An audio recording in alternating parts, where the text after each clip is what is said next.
বড় অবাককর বিষয়, আমরা কোরআন পাওয়ার পরে জানলাম কোনটা করা যাবে কোনটা করা যাবে না, কিন্তু নবীর উপর কোরআন নাজিল হওয়ার আগে 1 থেকে 40 বছরের একটা দিনও কোরআন বিরোধী কোনো কাজ নবীর জীবনীতে নাই।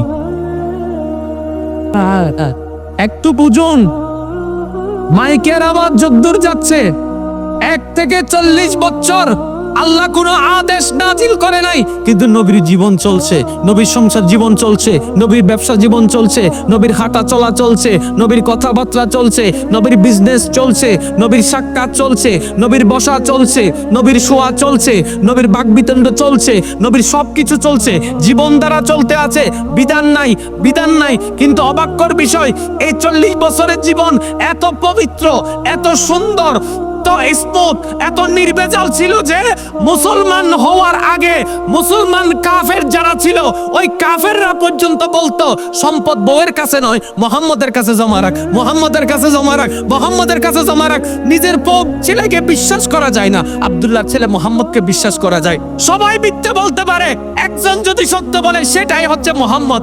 এমন চরিত্র ছিল কোরআন নাজিল হওয়ার আগে। সুবহান, কিভাবে সম্ভব? কখনো ভেবে দেখেছেন কিভাবে সম্ভব? সুবহানাল্লাহ। আমি কি কষ্ট দিয়ে দিচ্ছি আপনাদেরকে? দিচ্ছি। আমি যে কথাটা বললাম বানায় বানায় বলছি, আপনারা বুঝবেন না এমন কথা বলছি, কারণ আপনারাই তো বলেছেন 40 থেকে শুরু, তো 39 বছর আদেশ নিয়েছে জানলো কিভাবে? আর এই এতটা বছর একটা ভুলও কিভাবে করলো না? এখন আমার যুবক ভাই যারা ফেসবুক চালায় তারা ভালো জানে, ফেসবুকে একটা লেখা বড় পপুলার, 63 বছর জীবনে যিনি একটাও মিথ্যা কথা বলে নাই। ফেসবুক নচলে ফানলার কেন তারা নমাতে কা 63 বছর জীবনে একটা মিথ্যাও বলে নাই। কে? হযরত। তো 40 থেকে 23 পর্যন্ত কোরআন নাজিল হয়েছে সেটা তো বুঝলাম, 40-এর আগে মিথ্যা বললেন না কেন? এখানে দুইটা অর্থ হতে পারে, হয়তো কোরআনে কি ছিল আমার নবী আগে থেকে জানতেন। আর একটু জোরে বলেন না। 40 বছর পরে নাজিল হওয়া কোরআনে কি কি আছে সেটা নবী আগে থেকে জানতেন, সেজন্য ওইভাবে চলেছেন। যদি এইটাকে মানেন তো মানলেন, যদি এইটাকে না মানেন আরেকটাকে মানতে হবে। সেটা কি? এই 40 বছর আমার নবী যেটা যেটা করেছেন আল্লাহ পাক কোরআনকে সেইভাবে নাজিল করেছেন। সুবহান, দুটোটার যেটাই মানেন শানে মুস্তাফা এমনি বের হয়ে যাবে। বলেন না সুবহানাল্লাহ। जिसका कोई सानी नहीं वो नबी, আর একটু চিল্লায় চিল্লায় বলেন, जिसका कोई सानी नहीं वो नबी, मुस्तफा की अज़मत का हद ही ना किनारा, हद ही ना किनारा, যার কোনো তুলনা নাই, ওই নবী আমাদের নবী। কথা বলেন ঠিক না বেটে? এখন আমার নবীকে জানাই দিলেন কে? তাকে এটা দিয়েন না, দিয়েন না, দিয়েন না, হাঁটা চলার রাস্তা থাকুক না, থাকুক থাকুক থাক। আমার নবীকে জানাই দিয়েছেন কে? সেই কথাই তো আল্লাহ কোরআনে বলেছেন। আর লামাল কোরআন, একটু জোরে। আমার নবী 23 বছর বয়সে, সাহাবারা মনে করেন আশেপাশে যারা 40 বছর পরে যখন কোরআন নাজিল হলো, সাহাবারা মনে মনে প্রশ্ন করলেন, ইয়া রাসূলুল্লাহ এতদিন আপনি জানলেন কিভাবে, চললেন কিভাবে, বললেন কিভাবে? কোরআন তো নাজিল হয় নাই। তখন হয়তো আমার নবী বলেছেন, সাহাবা তোমরা পাচ্ছ, আমার যখন 40 তখন তোমরা আমার মাধ্যমে পাচ্ছ, কিন্তু আমার তো আগে থেকেই আমার আল্লাহ সব পড়াই ফেলেছেন, সব জানাই ফেলেছেন, সব বেজায় ফেলেছেন। আচ্ছা, দাসত্ব প্রথা, কেনা বেচা, মানুষ কেনা বেচা বন্ধ হবে ইসলামে 40 বছর পরে, কিন্তু আমার নবীর বয়স মোবারক যখন 23 বছর, তখন থেকে আমার নবী বলা শুরু করছে এটা বন্ধ। এটা বন্ধ, এটা বন্ধ, এটা ভালো না, এটা ভালো না, এটা ভালো না। আমার নবী ছোট্টবেলায় আম্মা জানকে হারিয়েছেন। শিকার আগ্রহ আছে কিছু? অবাই আসেনি কিছু? আমার নবী ছোট্টবেলায় আম্মাকে হারিয়েছেন, জন্মের আগে তো বাবাকে হারিয়েছেন।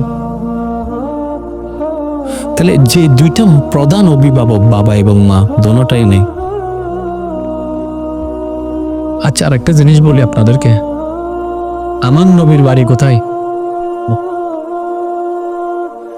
আমার নবীর নানার বাড়ি কোথায়? অনেক মুসলমানে জানে না নবীর নানার বাড়িতে গেছে যে। আরো জোরে বলে না কেন? নবীজির আব্বা আব্দুল্লাহর মাজার কোথায়? মদিনাতুল মুনাওয়ারায়। আরেকটু জোরে। আমার নবীর আম্মা জানের মাজার কোথায়? মক্কা মদিনার মাঝখানে একটা টিলা পাহাড়ের উপরে। শুনেন, নবীর আম্মা আমেনা নবীকে নিয়ে সাথে একজন খাদেমা নিয়ে মদিনায় গেলেন, জিয়ারত করছে, বাবার বাড়িও গেছে, স্বামীর জিয়ারতও করছে। করার পর ফিরতি পথে হঠাৎ বুকে একটা ব্যথা শুরু করলেন। ওই ব্যথাটা এমন প্রচন্ড ছিল, ওনার বুঝতে পেরেছেন যে আমি আর হয়তো বাঁচবো, কিন্তু আমার সন্তান মোহাম্মদ তো এখনো ছোট। তো যে খাদেমা ছিল, ওই খাদেমার হাতটা ধরে, নবীর হাতটা ধরে লাগাই দিয়ে বললেন, আমার সন্তানকে আজকে থেকে তুমি দেখবা। সে খাদেমার নাম হচ্ছে বারাকা। বারাকা বারাকা সে খাদেমার নাম কি? অনেক সময় কুইজে আসবে, মনে রাখবেন এগুলা। সে খাদেমার নাম কি? যাকে এক নামে মুসলমানরা ছিলে উম্মে আইমন। এখন নামটা চিনে চিনে লাগতেছে একটু, হ্যাঁ? উম্মে আইমন বললে মোটামুটি কোথাও জানি শুনছি। উনি হচ্ছেন, এখন আমি মেন কাহিনীতে যাই। নবীর আব্বা আব্দুল্লাহ মক্কার বাজারে গেলেন, যাওয়ার পরে ওইখানে মানুষ কেনা বেচা চলছে। ওনার নজরটা এমন একটা মেয়ের উপর পড়লো যেটা ছোট্ট ছিল, চেহারা কালা, অসুন্দর, কেউ কিনে না। তা আব্দুল্লাহ, দেখেন নবীর বাপ বলে কথা, আব্দুল্লাহ বললেন, আমাকে ওনাকে দাও। ওই মেয়েকে উনি কিনে নিলেন। কি চিন্তা করলেন? আমেনা তো ঘরে একা, আমি তো বাইরে বাইরে ঘুরি, হ্যাঁ, আমার বউ আমেনা কি একা? এই মেয়েটা থাকলে মেয়েটারও একটা থাকার ঘর হয়ে গেল, আমার আমেনার একজন বন্ধু হয়ে গেল। এই নিয়তে নিয়ে গেলেন। ওই মেয়েটা যিনি কৃতদাস, মেয়েটাকে কিনে নিয়ে গেছেন হযরত আব্দুল্লাহ, মেয়েটাকে বাজার থেকে কিনে নিয়ে গেছেন। এখন তো বড় হওয়া শুরু হলেন। আচ্ছা, যাই হোক, ওই কৃতদাস, ওই কেনা গোলামটার নামে হচ্ছে বারাকা, যাকে আপনার আমার দয়াল নবী মা হালিমা আসলে যেরকম শরীরের চাদর মুবারক নবী বিছাই দিতেন, বারাকা আসলো সাথে সাথে আমার নবী চাদর বিছাই দিতেন। সুবহান।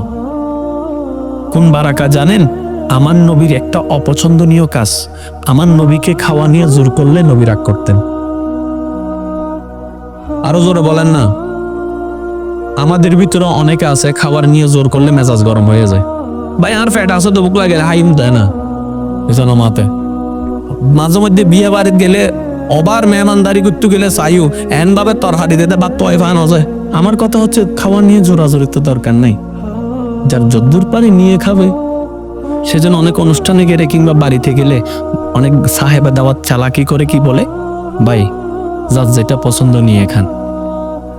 তার মানে খাওয়া নিয়ে জোরাজোরি করা আমার নবীরও পছন্দ না, নবীর উম্মতেরও পছন্দ না। ঠিক না ভাই? ঠিক। যার যদ্দূর পারে সে নিয়ে খাবে, রিজিকে থাকলে খাবে, রিজিকে না থাকলে খাবে না, শেষ তো। যেমন আজকের মাহফিল আপনাদের মেহমানদারির জন্য আমার ভাইরা তবরুক তৈরি করেছেন। কদ্দুর মানুষ হবে তারা জানে না, যদ্দূর পারে দিবে, না পালে নাই আলহামদুলিল্লাহ, কেউ রাগ করার কিছু নাই। কথা বলেন না কেন? আমরা এখানে পেটের জ্বালা মিটাইতে আসি নাই, অন্তরের জ্বালা মিটাইতে এসেছি। কথা বলেন ঠিক না ভাই? ঠিক। অন্তরের ক্ষুধা মিটাইতে এসেছি, কারণ অন্তরের ক্ষুধা মিটে একমাত্র আলা বিজিক্রিল্লাহ তাতমাইনুল কুলুবের মাধ্যমে। চিৎকার দিয়ে বলেন সুবহান। আমার নবীকে কেউ কখনো খাবার নিয়ে জোরাজোরি করতে পারতেন না। পৃথিবীর বুকে একজন আছে যে আমার নবীকে জোর করত,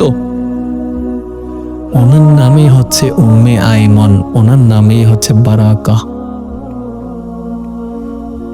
আমার নবী খাচ্ছে না, উনি এসে বলতেন খান, উনি খান বললেই নবী খাইতো।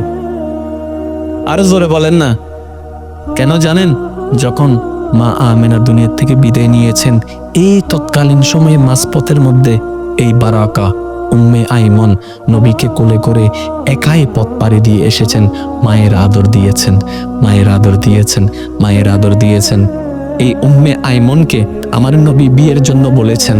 আমার উম্মে আইমন বলেছেন না না না, আমি বিয়ে করব না, আমি আপনার সাথে থাকব। কিন্তু আমার নবী বলে যে বিয়ের নিয়ম তো আমিই চালু করেছি, এখন আমার মায়ে যদি বিয়ে না করে সবাই বলবে না? শুধু নবীর সম্মানের জন্য উনি বিয়ে করছেন।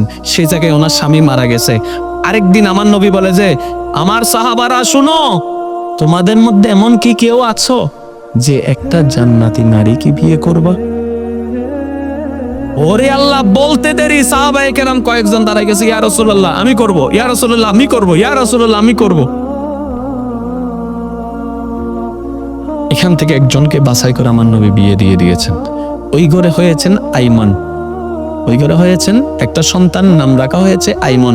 সেজন্য ওনাকে বলা হয় উম্মে আইমন, আইমনের মা। হাদিসে যেখানে পাবেন উম্মে আইমন, উনি তিনি যিনিকে কিনা হয়েছিল, যার নাম হয়েছিল বারাকা। আরেকটু জোরে বলেন। আপনার আমার নবী সেই নবী, সমাজের 2 পয়সার দাম দেয় নাই এমন মানুষকে পর্যন্ত আমার নবী মায়ের সম্মান দিয়ে নিজের নবুয়তের চাদর পর্যন্ত নিচে। আপনি আমি সেই নবীর উম্মত। ভাই আরেকটু জোরে বলেন না। শিখলে এগুলো শিখবো, কথা বলেন না কেন? সমাজে প্রতিষ্ঠা করতে চাইলে এটাই করব। এখন আমাদের যুগে তো আপনার জ্ঞান নাই, কিনা বেচা তো গোলাম নাই। এখন আমরা নবীর সুন্নতটা কিভাবে আদায় করব? করে কিছু কাজের মানুষ আছে না, এমনও কিছু পরিবার আছে, শুনলে অবাক হবেন, এমনও কিছু পরিবার আসে কাজের মানুষের জন্য খাবার প্লেট আলাদা, কাজের মানুষের জন্য খাওয়ার স্থান আলাদা। তাদের সাথে চেয়ারে বসতে পারে না, ইজ্জতে লাগে, ইজ্জতে লাগে, ইজ্জতে লাগে। আমার নবী বলে যে ওরে আমার উম্মত, তোর ইজ্জত কি আমার চাইতেও বেশি হয়ে গেছে? আমার চাইতেও বেশি হয়ে গেছে তোর ইজ্জত? তোর ইজ্জত আমার চাইতেও বেশি হয়ে গেছে? বান্দা তুই বসলে তো দুনিয়ার সেগুন গাছের খাটের চেয়ারে বসছিস, আর আমি নবী তো লামকানে গিয়ে বসে এসেছি। এখান থেকে আসার পরে আমি গোলামদেরকে, অভাবীদেরকে, দুঃখী কষ্টে মানুষদেরকে আমি বুকে লাগাইছি। কেন? যেন আমার উম্মতরা শিখতে পারে এটাই নবীর সুন্নত, এটাই মায়া, এটাই ভালোবাসা। তো এখানে তো একটা কথা আছে, আর বেশি লাই দিলে তো মাথার উদ্দু উড়ে যাব। তুরনো মাথা বেশি লাই দিলে কি হয়ে যাবে? তা আমি বলবো ঠিক আছে ভাই, বেশি লাই দিয়েন না, বেশি টাইটও দিয়েন না, মাঝখানে রাখেন। সেজন্য এতটুক বুঝতে পারে এই জীবনে আমি যতগুলো মালিকের কাছে কাজ করেছি, চাকরি করেছি, আমার জীবনে পাওয়া সবচাইতে বেস্ট, সবচাইতে ভালো মালিক এটাই। শাসন করেন, আপনি যেহেতু মালিক, আপনি বাবার মতো, আপনি বড় ভাইয়ের মতো শাসন করার অধিকার আছে। কিন্তু অতটুক পার্থক্য করেন না, এই যে পার্থক্যের কারণে আপনার সন্তান দেখে দেখে একদিন আপনার মতো বলবে, সে ভুল করে এসে সোফায় বসে গেছে, আপনার সন্তান তার থাপ্পড় দিয়ে ফালাই দিবে, এই ফকিরের বাচ্চা নিচে তুই চেয়ারে বসলি কেন? যদি বলে, আপনি অহংকারীদের দলে ঢুকে যাবেন, কারণ আপনার সন্তান আপনার থেকে এগুলো শিখেছে। কখনো এই কাজটা করবেন না। কেন করবেন না সেটাও শুনুন। রিজিকের মালিক, নেওয়ার মালিক, দেওয়ার মালিক, তো উনাকে খুশি করাটাই হচ্ছে মেন কাজ। আপনি ওনাকে খুশি করে যাবেন, আপনার ভান্ডার ভর্তি হতে থাকবে। আপনি ওনাকে খুশি করার চেষ্টা করবেন, আপনার সম্মান বাড়তে থাকবে, বাড়তে থাকবে, বাড়তে থাকবে। জগৎ আপনারা কি বলুক, কি দরকার? আপনার মওলায় আপনাকে মহাব্বত করে, এটাই তো বড় পাওয়া। কথা বলেন ঠিক না? একবার দরুদ শরীফ পড়েন তো, আর একটু সামনে কি আসা যাবে? একটু আসা যাবে? আমার অনেক ভাইয়েরা জান্নাতের বাগানে বসতে চাচ্ছেন, আপনারা যদি একটু কষ্ট করে একটু একটু একটু একটু সামনে চলে আসেন।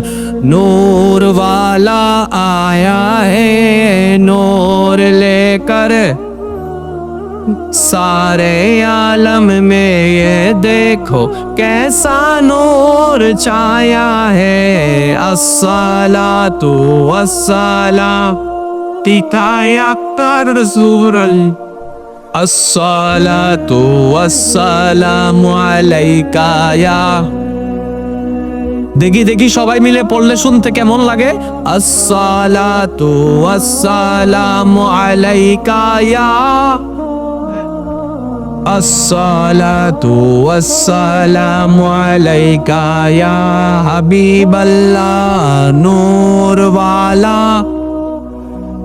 नूर लेकर है सारे आलम में ये देखो कैसा नूर छाया है अस्सलातु वस्सलामु अलैका या रसूल अल्लाह अस्सलातु वस्सलामु যার যত শক্তি আছে ইমানে আওয়াজ একবার বলেন মারহাবা।